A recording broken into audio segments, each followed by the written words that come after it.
Buenas noches, mi nombre es Estefanía Arely Cerón Lizárraga y vamos a comenzar con el tema de cáncer de esófago y cáncer gástrico.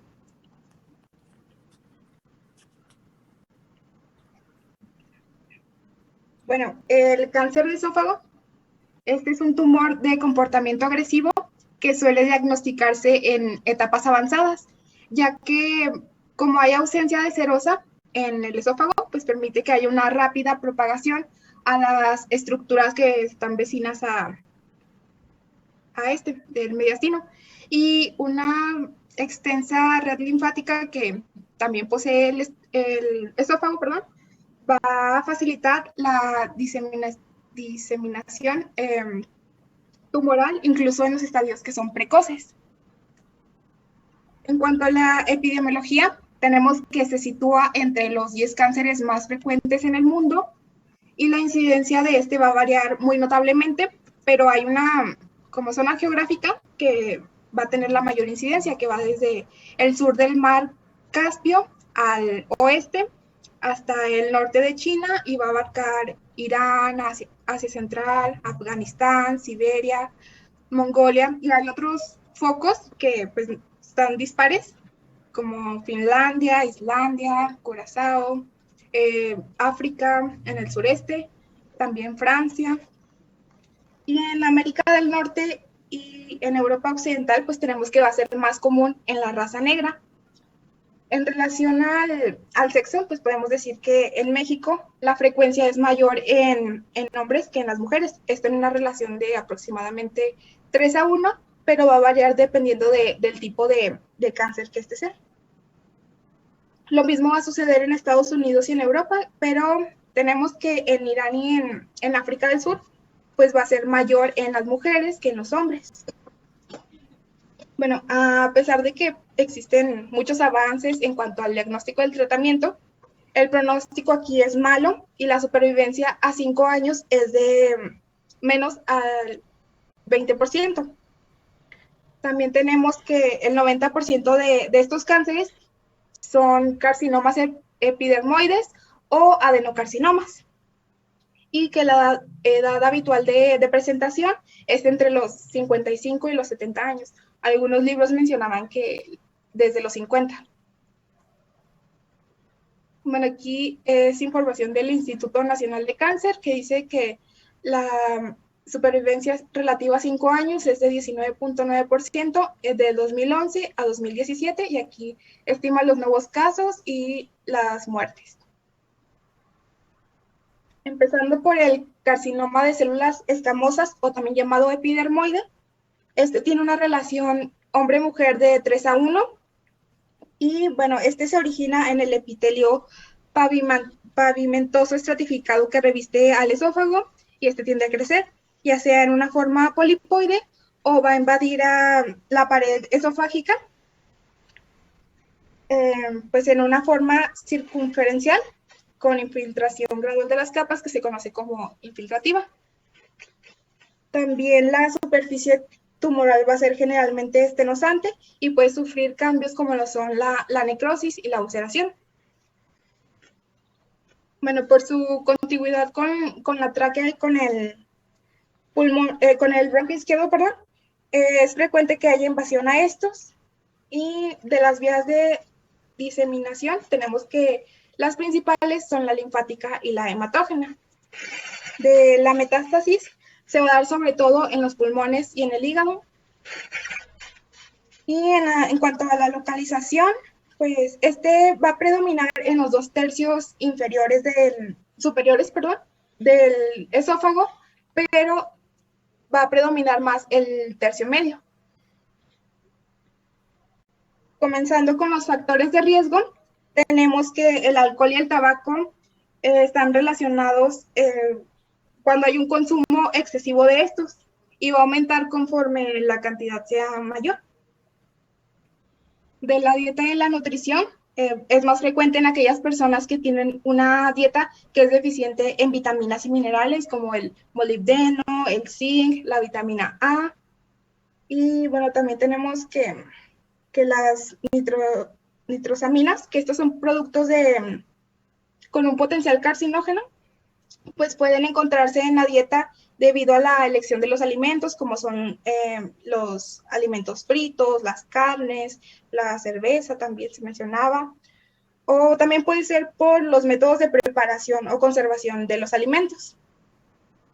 Bueno, algunas pruebas recientes también indican que los hidrocarburos aromáticos policíclicos, que estos se desprenden del carbón que se utiliza para cocinar, también supone un factor de riesgo.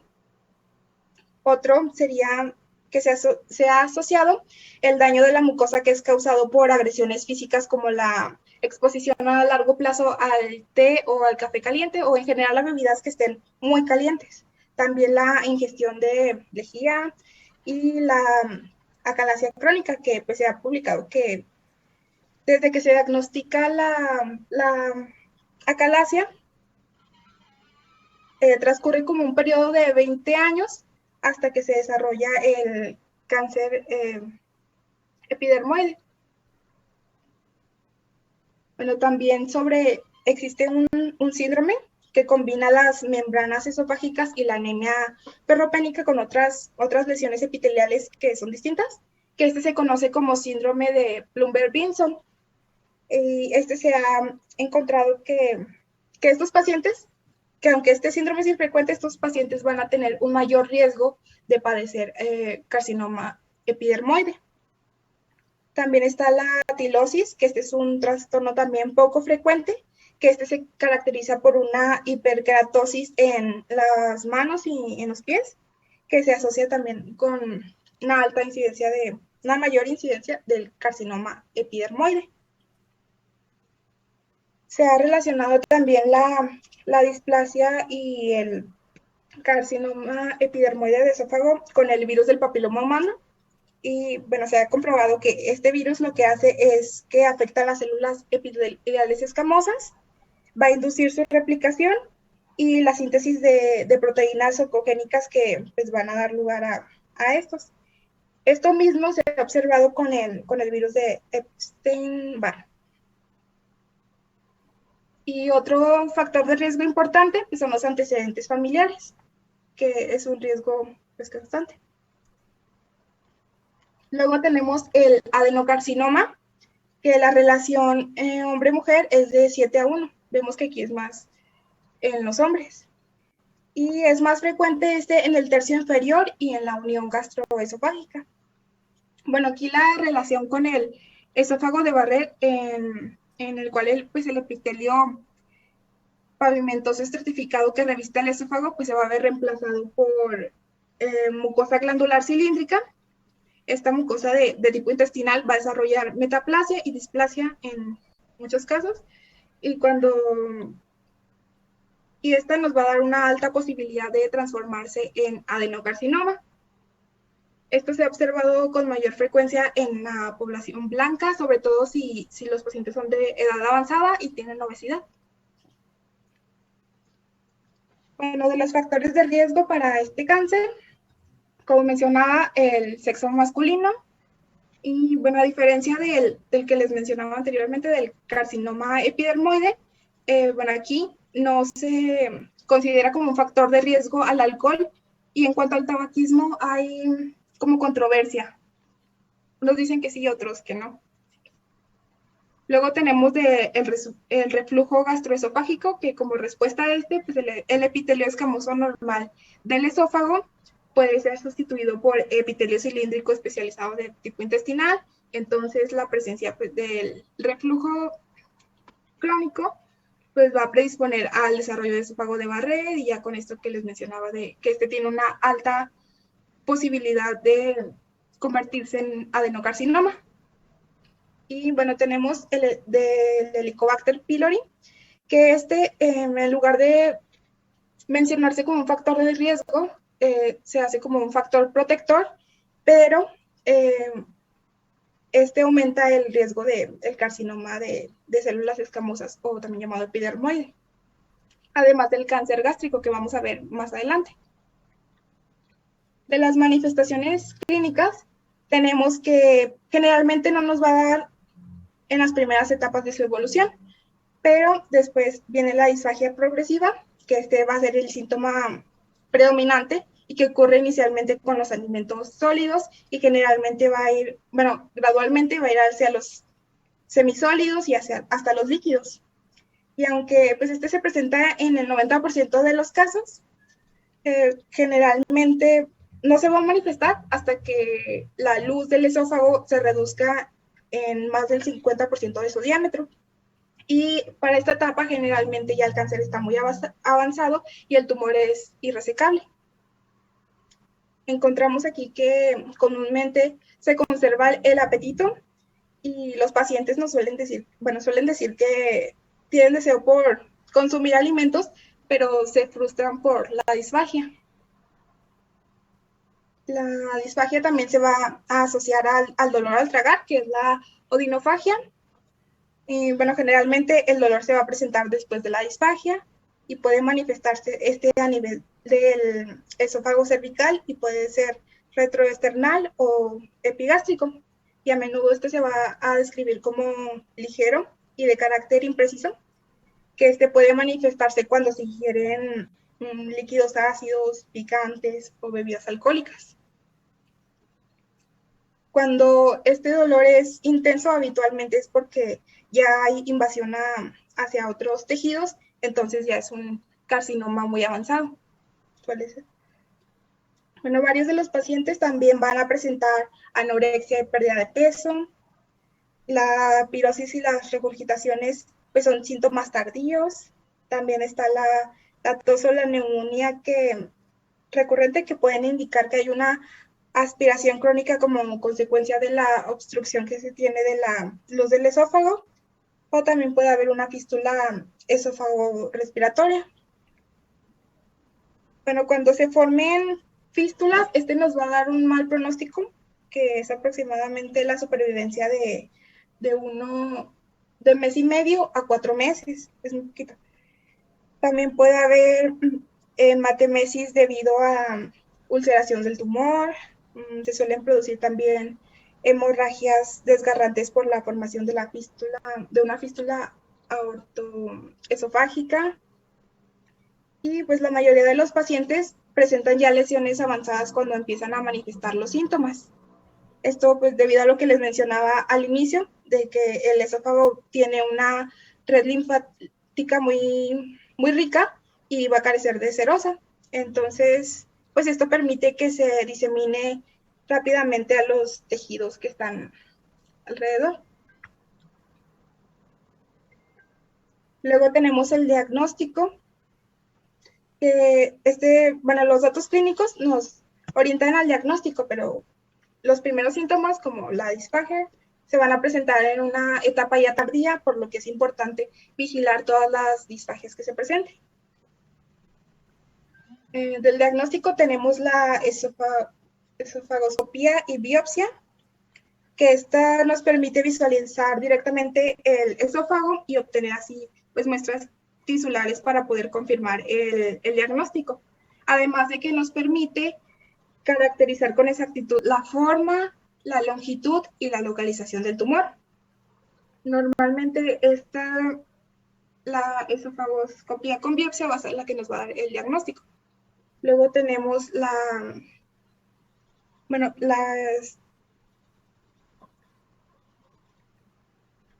para la extensión y la diseminación del tumor al mediastino y a los ganglios linfáticos, esto se puede evaluar mediante las tomografías computarizadas de abdomen y tórax y mediante la ecografía endoscópica. También tenemos que la tomografía por emisión de positrones, esta nos va a proporcionar una evaluación útil acerca de la resecabilidad del tumor y nos va a ofrecer información precisa sobre la diseminación. Luego está la radiografía de contraste de rutina, que esta identifica eficazmente las lesiones esofágicas que son lo suficientemente grandes para provocar síntomas. Bueno, y luego ya tenemos la clasificación del Comité Estadounidense de Conjunto sobre el Cáncer, por sus siglas en inglés, que son AJCC, que esta es la 8ª edición de 2017, es la más reciente. Aquí tenemos categorías, que la T se refiere al tumor primario, es decir, a la extensión, al tamaño. La N a la propagación a los ganglios linfáticos y la M a la propagación a sitios distales. Bueno, aquí, doctor, ¿quiere que lo vaya diciendo o me lo salto?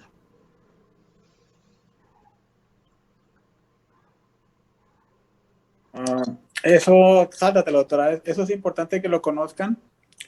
Pero no vamos a verlo ahorita en la presentación porque sí quitaría bastante tiempo, pero sí de tener una idea de lo que significa que más o menos cada T, pues es la profundidad del tumor, ¿sí? Aunque no lo crean, en el examen nacional de residencia también preguntaron este tipo de situaciones. Claro, con los tumores más frecuentes como el CACU, el CA de mama, ¿verdad? Pero sí preguntan esto en el nacional. Y lo van a ver esto más a profundidad cuando lleven la clase de oncología. Ahorita para fines de presentación es importante que sepan que existe la clasificación TNM de la JCC, pero ahorita no vamos a verlo como tal. Te lo puedes saltar, por favor.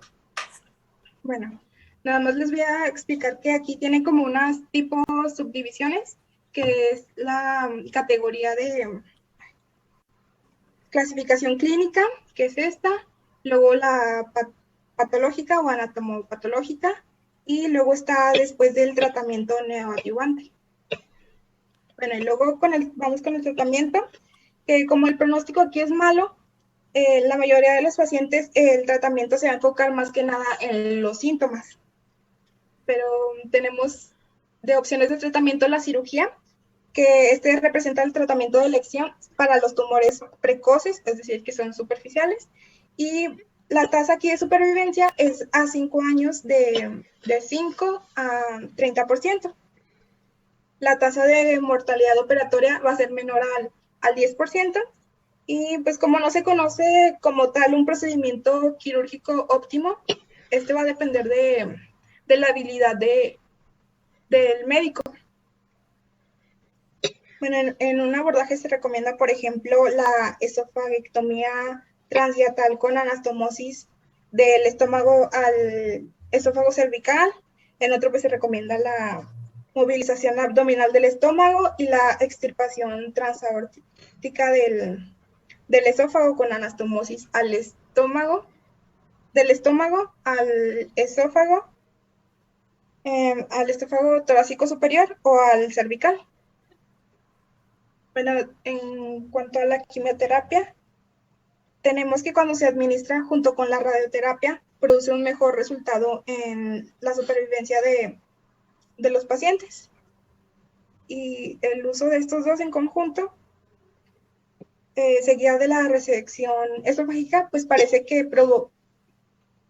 prolongar la supervivencia en comparación con controles de ensayos aleatorizados, en donde solo se han comparado por separado.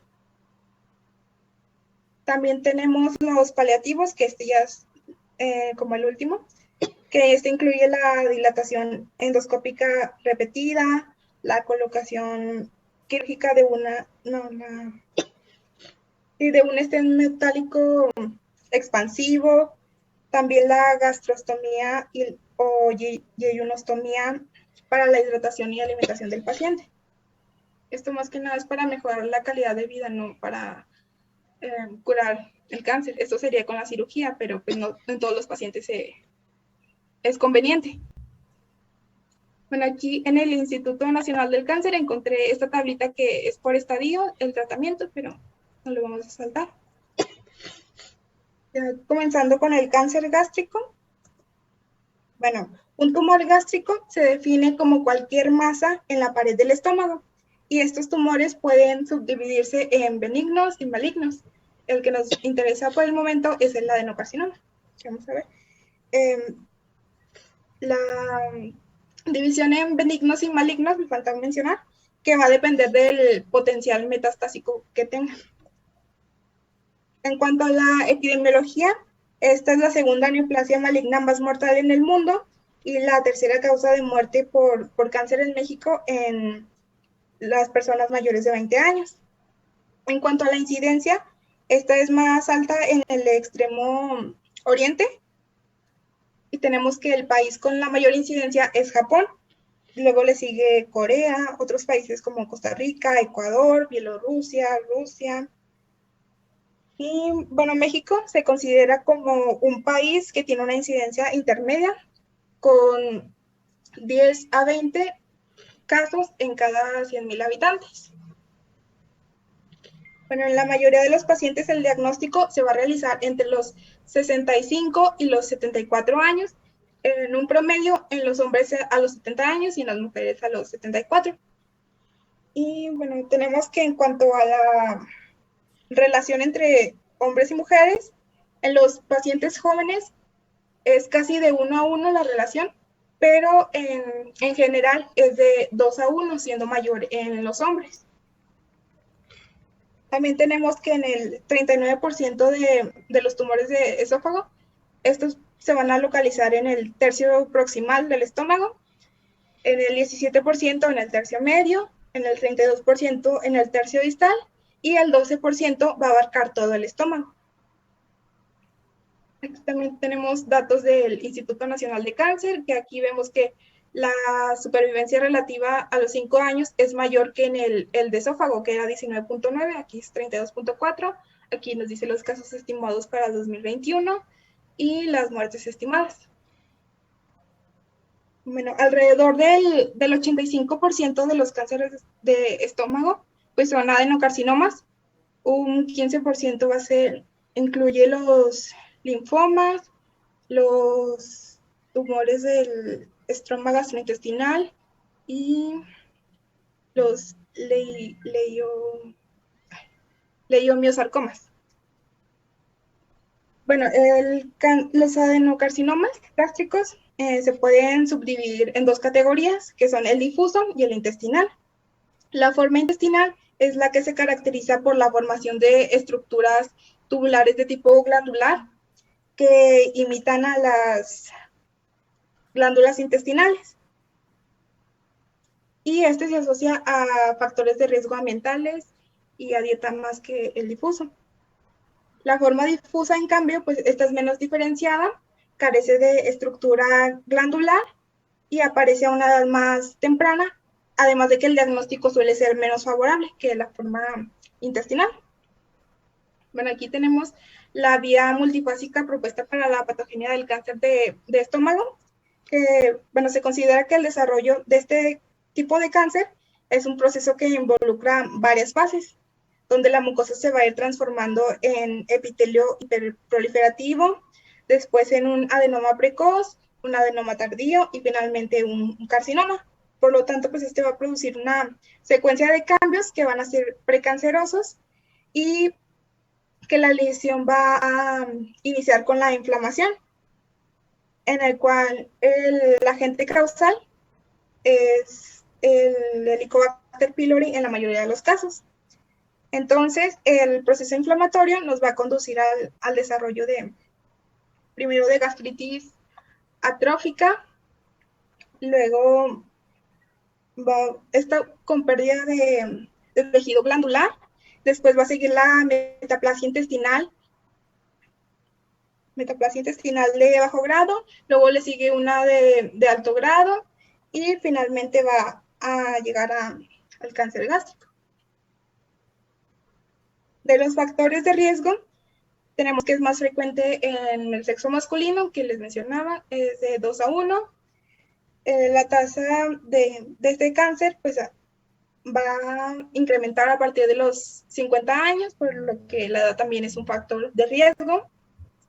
De la dieta, aquí se incluye también la conservación y la preservación de los alimentos, ya que pues, la ingestión a largo plazo de altas concentraciones de nitratos, estos en alimentos secos, en ahumados, salados, pues aumenta el riesgo de padecerlo. También tenemos sobre el Helicobacter pylori, que vamos a hablar un poquito más a fondo más adelante, que lo que va a hacer es favorecer la hipoacidez y entonces va a haber más población bacteriana y se cree que algunas bacterias, bueno, que hay bacterias que convierten los nitratos en nitritos cancerígenos y estas bacterias pueden introducirse ya sea de forma exógena a través de alimentos que estén parcialmente descompuestos. Por otro lado, tenemos que los alimentos, así como son un factor de riesgo, también pueden considerarse factores de protección. Como ejemplo, tenemos a las hortalizas y a las frutas frescas, que estas nos van a aportar antioxidantes, que nos van a ayudar a eliminar los radicales libres, que estos son dados por el estrés de la inflamación. Y también se mencionaba sobre la aspirina, que tiene un efecto protector, ya que inhibe a la COX-2, que se dice que esto estimula el crecimiento tumoral. En cuanto al tabaquismo, este aumenta 2 veces el riesgo de adenocarcinoma. El alcohol pues, no se considera un factor de riesgo.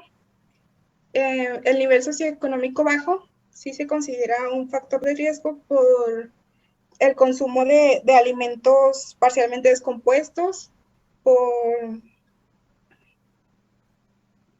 bueno, se dice que este es inversamente proporcional al riesgo de cáncer, que entre mayor sea el nivel socioeconómico va a ser menor el riesgo. Esto se va a deber también a la exposición a factores ambientales, a la falta de higiene, que esto va a condicionar que haya Helicobacter pylori y finalmente puede llegar a un cáncer gástrico. De la predisposición hereditaria, pues las personas que tienen familiar directo con cáncer gástrico, su riesgo aumenta de 2 a 3 veces. Entre otros factores de riesgo tenemos enfermedades autoinmunes, la exposición a agentes irritantes, diversas enfermedades en las que podemos incluir a la gastritis atrófica, que bueno, en esta enfermedad pues hay pérdida de tejido glandular especializado y bueno, especialmente esto va a ocurrir en la gastritis que es multifocal, ya que esta va a tener una gran asociación con el Helicobacter pylori. Y también tenemos como factor de riesgo a la anemia perniciosa, que se asocia a la gastritis atrófica, por lo tanto también es un factor de riesgo para este cáncer. También están los pólipos adenomatosos o hiperplásticos, que aunque pues, la progresión que tienen estos a cáncer es muy poca, están los pólipos hipertróficos que se van a asociar cuando son mayores a 1 centímetro y bueno, estos va a haber un crecimiento, va a haber zonas metastásicas o zonas de displasia que nos pueden llevar a la progresión hacia cáncer. También está la enfermedad de Menetrier, que bueno, no se conoce bien por qué lo causa, pero esta es una hiperplasia foveolar gástrica que se asocia a la pérdida de proteínas y al engrosamiento de los pliegues gástricos.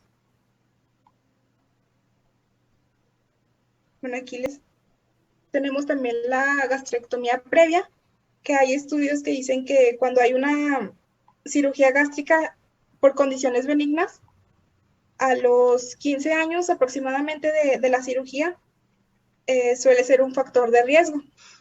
La obesidad también, aunque no se ha establecido bien la fisiopatología exacta, pues se tiene como teoría que el aumento del reflujo gastroesofágico por el aumento de la grasa abdominal es lo que lo lleva a ser un factor de riesgo.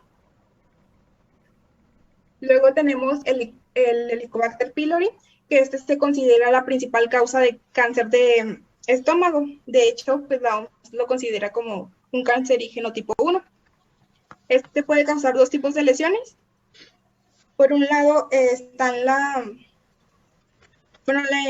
infección pues nos va a inducir úlceras gástricas, gastritis atrófica y cambios metaplásicos, que esto nos va a llevar a una disminución del ácido gástrico, lo cual va a traer una mayor susceptibilidad a las bacterias. Esto, bueno, en especial para el agente causal. Y por otro lado, también puede causar úlceras duodenales, que, bueno, estas nos van a traer un aumento de la cantidad de ácido gástrico y este en lugar de ser un factor de riesgo, se considera un factor protector. Entonces, la que nos da riesgo son las úlceras gástricas, gastritis atrófica, cambios metaplásicos. Y, bueno, el riesgo de cáncer por el Helicobacter pylori pues va a depender de la cepa, la duración de la enfermedad, de si el paciente tiene otros factores de riesgo. También se necesita que la cepa sea lo suficientemente virulenta, que el huésped esté genéticamente permisivo, un entorno gástrico que sea favorable para el desarrollo y la progresión de la enfermedad. Y aparentemente pues el factor fundamental es la inflamación crónica que es inducida por el Helicobacter pylori. Y pues se ha postulado que el carácter carcinógeno de diversos componentes del medio inflamatorio, como el aumento del estrés oxidativo, la formación de radicales libres de oxígeno que van a dañar el ADN, el aumento de síntesis de citocinas proinflamatorias que van a acelerar el recambio celular, la disminución de la apoptosis, que haya una reparación defectuosa o incompleta del ADN, también son factores de riesgo. De las manifestaciones clínicas, tenemos que los tumores gástricos que no penetran hasta la capa muscular propia, pues no producen síntomas hasta en el 80% de los casos. Y cualquier síntoma gástrico que haya sido persistente por más de 4 a 6 semanas, sobre todo en las personas que son mayores de 45 años, nos obliga a investigar. Y tenemos que se va a manifestar como dolor o sensación de llenura postprandial inmediata, que generalmente va acompañado de hiporexia. También está el síndrome ulceroso, es decir, que el dolor postprandial, hay dolor postprandial tardío que tiene algunas ocasiones va a disminuir con los alimentos y en otras se va a acentuar con estos y se va a asociar a distensión. También pueden haber síntomas de obstrucción pilórica cuando el tumor se encuentra cerca de esta zona, que va a haber sensación de distensión, eructos, náuseas, vómitos. Otros son los síntomas sugestivos de lesión a nivel del cardias, donde va a haber disfagia, que es principalmente con sólidos, dolor u opresión retroesternal baja, regurgitaciones, en ocasiones puede haber pérdida de peso, anorexia, vómito. Otra característica clínica es la historia prolongada de dispepsia, que generalmente se va a manifestar con hiporexia, eructos, regurgitaciones y el malestar epigástrico postprandial. Y ya por último está la anemia, la hematemesis y omelena, que estas pueden ser las principales causas por las que el paciente llegue a la consulta. También está la pérdida de peso, la astenia, adinamia, la presencia de una masa palpable, también la existencia de un ganglio supraclavicular izquierdo. En cuanto al diagnóstico, bueno, este se establece con la sintomatología y los estudios comprobatorios, que es fundamentalmente la endoscopía intestinal alta con múltiples biopsias. Bueno, también está las radiografías del tránsito gastrointestinal. Esta tiene una sensibilidad de 60 a 70% y una especificidad de 90% en cuanto a la detección de tumores gástricos avanzados. Y este es un procedimiento simple para evaluar a los pacientes que tienen molestias epigástricas. También tenemos la ecografía endoscópica, que permite determinar la invasión de la pared del estómago por la lesión y la presencia o ausencia de ganglios linfáticos perirregionales. Luego está la tomografía axial computarizada, que permite determinar la presencia o ausencia de metástasis hepáticas y con una menor exactitud las que son peritoneales.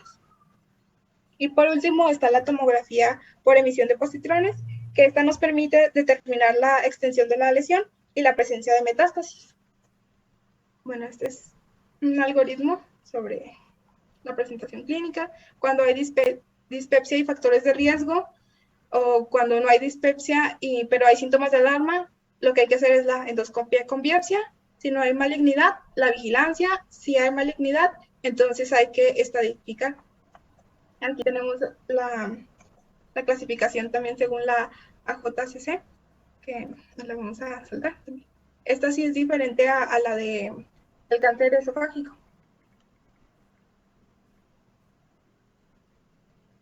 Ya por último está el tratamiento, que dentro de las opciones de tratamiento se incluyen varias técnicas como la resección endoscópica, gastrectomía, el tratamiento preventivo, la curación en casos de infección por Helicobacter pylori. En cuanto a la gastrectomía, pues esta se recomienda en pacientes con compromiso de ganglios linfáticos o enfermedad avanzada cuando se estadifican, y así poder resecar tanto la lesión tumoral como los ganglios linfáticos que están involucrados. Según la ubicación del tumor, va a ser el tipo de gastrectomía que se realice. Tenemos que, si la lesión se ubica en el tercio superior, esta va a ser total, pero si se ubica en los 2 tercios inferiores, se puede realizar una gastrectomía parcial. En cuanto al manejo endoscópico, los pacientes que tienen datos de... Esto es para aquellos que tienen lesión de datos en... Los que tienen datos de lesión con mucosa sin ulceración, que esta sea igual o menor a los 20 milímetros y que no haya invasión linfovascular. También está la quimioterapia y la radioterapia, que solas no se ha encontrado que aumenten la supervivencia de los pacientes, pero en conjunto y después de una cirugía radical se ha encontrado que aumenta la supervivencia en un 11%.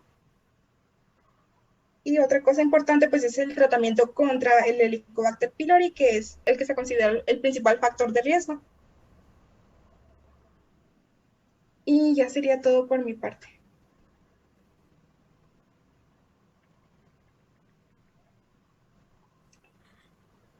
Muy bien, doctora. Mire, lo más importante de estos 2 temas es que conozcan los factores de riesgo para cada tipo de cáncer y los síntomas que da cada tipo de cáncer. Cuando les toque ver un paciente con cáncer de esófago o de estómago, no van a batallar, porque desgraciadamente van a ser diagnósticos tardíos. A estos pacientes les va bien cuando les hacen endoscopías por otro motivo. Por ejemplo, porque el paciente se quiere hacer el estudio, porque trae otros síntomas, le piden una endoscopía y se encuentra un cáncer temprano, ya sea del esófago o del estómago. Es cuando les va bien, es cuando le puedes ofrecer una cirugía curativa. Por lo general en México ya se diagnostica el paciente ya cuando vomita sangre, cuando bajó de peso, cuando está bien anémico, cuando tiene ganglios, adenopatías, cuando tiene metástasis, por eso les va mal, ¿de acuerdo? Entonces la moraleja es, busquen de manera intencionada el cáncer en etapas más tempranas para que a su paciente les vaya mejor. Eso pues en México no hay tanto screening de estas neoplasias, por eso los diagnosticamos cuando ya traen síntomas avanzados, disfagia, etcétera, ¿no? Entonces, obviamente el gol estándar para diagnosticar estas 2 enfermedades, estos 2 tipos de cáncer, pues es la endoscopia con toma de biopsias, así de sencillo. Y algo muy importante que quiero que conozcan es algo que se llama, lo mencionó la doctora durante la ponencia, se llama ultrasonido endoscópico, también conocido como ecoendoscopía. Es una técnica que mezcla el ultrasonido con la endoscopía. ¿Y esto cómo se logra? Bueno, se le pone un transductor en la punta del endoscopio. Entonces, ¿esto para qué nos sirve? Para ver la afección que tenga las capas, de la mucosa, la submucosa, la muscular y la serosa. Bueno, en el caso del estómago. Entonces, esto es muy importante para que ustedes vean la profundidad del tumor, o sea, para que estadifiquen la T, ¿verdad? Entonces, eso se llama ultrasonido endoscópico. Ahí está la foto, miren, ahí se ven las capas. Se llama ecografía endoscópica, se llama ecoendoscopía o se conoce como más fácil ultrasonido endoscópico. Es una técnica que se utiliza obviamente pues en los centros terciarios, ¿no? En hospitales grandes, por ejemplo, Monterrey, Guadalajara, México, se utiliza esta técnica. Aquí en nuestro medio, pues lo que hacemos una tomografía, ¿no? Para estadificar. Pero lo ideal sería que todo paciente que tenga una neoplasia del tubo digestivo tenga un ultrasonido endoscópico para ver la profundidad de la lesión.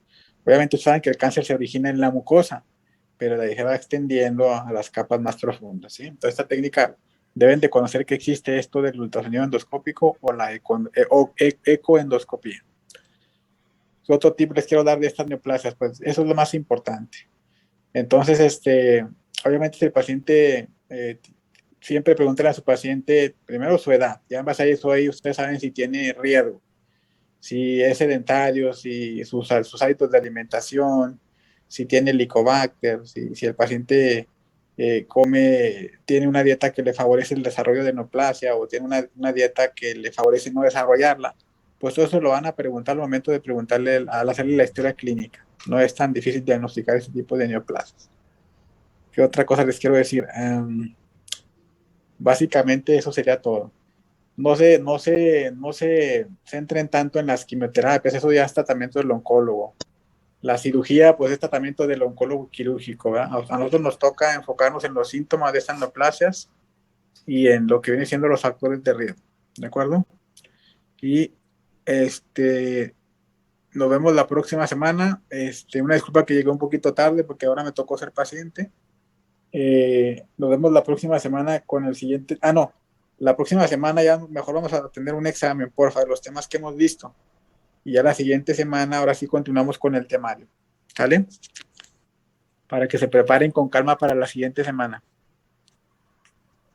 Sí, doctor, gracias. Sí, doctor, gracias.